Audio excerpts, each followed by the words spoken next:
Hi guys, Danielle here from GetTestObsessed.com, and today I want to bring to you another book review. Today's TOEFL book review is all about sharpening skills for the TOEFL IBT. So let's find out if it's for you. So the first thing that you're going to notice about the book, right from the front cover, is that it is 4 practice tests in length.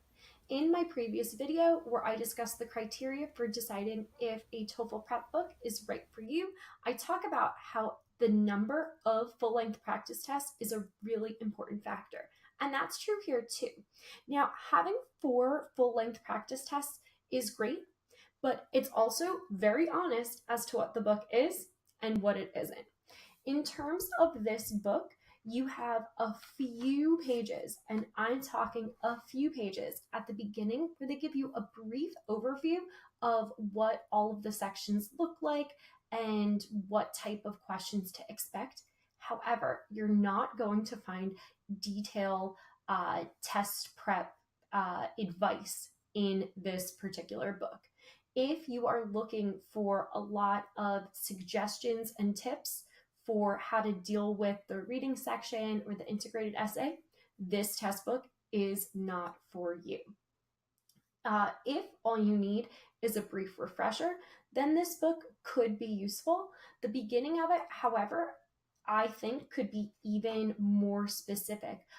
For example, when it comes to the types of reading questions, I usually break those down into 10 types. They do only 7 types. So again, even in terms of what to expect, it could have been a little bit more detailed, but if you don't need that, all you're looking for is the practice tests, then you're fine. So let's talk about those practice tests themselves. One thing that I really like about the practice tests in this book are that they really are designed to mimic the look of taking it on a computer. If taking practice tests electronically is not something you have access to, I really like that it gets you kind of familiar with the setup. It even starts with the full page of directions for each section, like you would see on test day. And even in terms of the passages themselves, they're set up so that way you kind of get a feel like you're on a computer. That, I think, is a really nice touch that they did. You'll notice that in addition to having the buttons up at the top, you've got the glossary down at the bottom, which is something that you might encounter on test day when the makers of the test need to give you definitions of words that you don't know, but are not necessarily words that they've given you clues for in context and won't be ones that you're asked questions about. But just know that they're there, and you'll find them by going to the footnote in the exam itself. If you take a really close look, you'll notice that they even give you kind of a time that counts down in the section. They're doing this in order to replicate the feeling of the countdown of the time that you would experience on test day itself. Remember, this is really important. The TOEFL does not tell you when it comes to the reading section that you need to switch passages. You need to manage that time on your own. In terms of the time, the speaking section has a similar setup. It will explain to you the preparation time and remind you of how long you have, as well as the response time. It's really important to keep an eye on this because each of the 6 questions has a slightly different setup to them. So you want to know how much time you have in order to create your answer and prepare, and how much time you have to speak. I would strongly recommend that before test day, you just have that memorized, but it's good that they have it right on the screen to give you those reminders as you work through your practice. When it comes to the listening section, one of the things that I like that they do is that they replicate the information that is included on the chalkboard. The day of the actual TOEFL test itself, you might have a lecture that you encounter where you have terms that the professor wants to highlight. These are going to be important pieces of information that you're probably not familiar with beforehand and probably don't know how to spell or recognize unless you had these clues. So just like on the test, they give you the example Blackboard before the professor begins his or her lecture, so you know what to keep an eye out for. In my opinion, one of the most important and most overlooked aspects of any TOEFL test prep book is the answer key.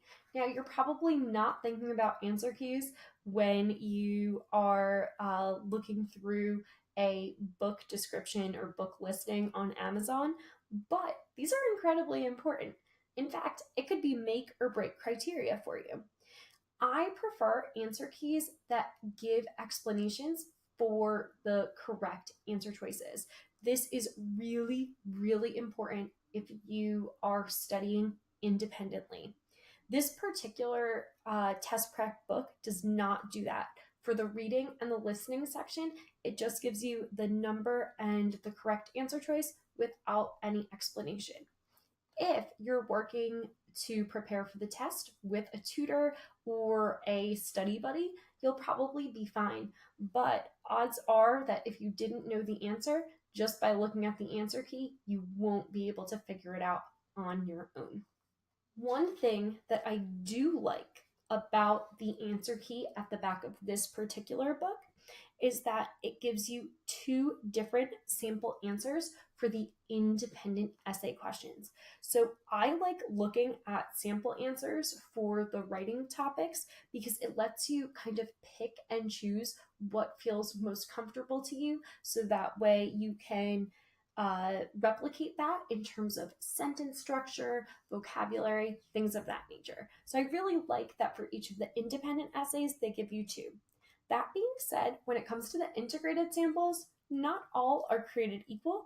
For example, for task 1 of the integrated writing section here, we've got a sample answer that's about a paragraph. But if you go to even the very next test, our sample answer becomes much, much longer for the integrated essay. So obviously, you do want to take this into consideration when deciding if this book is for you. I've used this book in my own classroom when I had students who were taking a little bit longer to get test ready, and we'd been through some of the other practice books already. For that reason, I had opted for it, so that way they were experiencing new test questions for the first time instead of going through the same test prep questions in a book they'd already done before. There were 2 main problems that my students had when they were using the book. First, they didn't love the voice acting in the recordings. Some of the recordings have a voice that sounds a little bit unnatural. The tone and pitch just seems off, and it rubbed some of the students the wrong way, made it a little bit more difficult to focus on note-taking for that reason. The second big critique that students had was that they felt that the questions in the reading section in particular and the reading passages themselves were not as difficult as the reading passages in something like the official guidebook. If you're getting really close to test day and you need to make sure that you are doing practice that is on par with what you would actually experience on the TOEFL, this might not be the book for you. So, should you buy Sharpening Skills for the TOEFL IBT? Well, if all you need is practice tests, this could be a good option for you. If you're at the beginning and need lots of advice about time management, about tutorials for the reading section, or if you want specific skill practice, this is not the book for you. I think this is best if you've already gotten some of that under your belt and you don't want to burn the most realistic test practice with something like the official guide just yet. So that concludes my assessment of Sharpening Skills. Have you purchased this book? Let me know what you think in a comment below. If you found this video helpful, please subscribe to this channel where I'll continue to bring you book reviews as well as tutorials useful for the TOEFL. And be sure to follow me on Instagram and Twitter for even more TOEFL practice. Hope to see you again soon. Bye.